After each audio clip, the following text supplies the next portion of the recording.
Hi అండి. మన subscribers ఒకరు ఈ దొండకాయ పాలు పోసి కూర చేసిన వీడియో కావాలని అయితే అడిగారండి.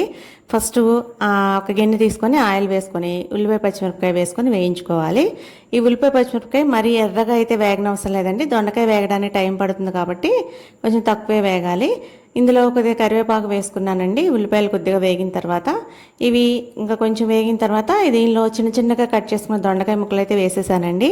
మా అమ్మ ఒక్కొక్కసారి కుక్కర్లో కూడా చేసేస్తుందండి. ఇది ఇంకా కొంచెం గుజ్జు ఎక్కువ వచ్చి బాగుంటుంది.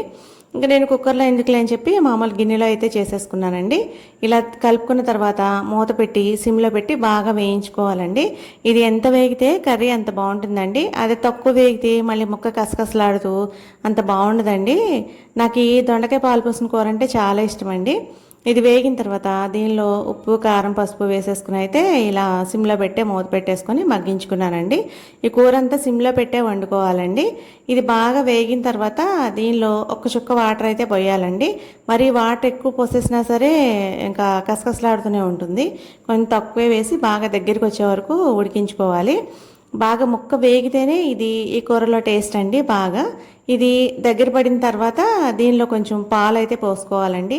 నేను ఇంకా కొంచెం దగ్గర పడినివ్వాల్సింది, కొంచెం నీరున్నప్పుడే పాలు పోసాను, అందుకని కొంచెం ఎక్కువసేపు ఉడకాల్సి వచ్చింది.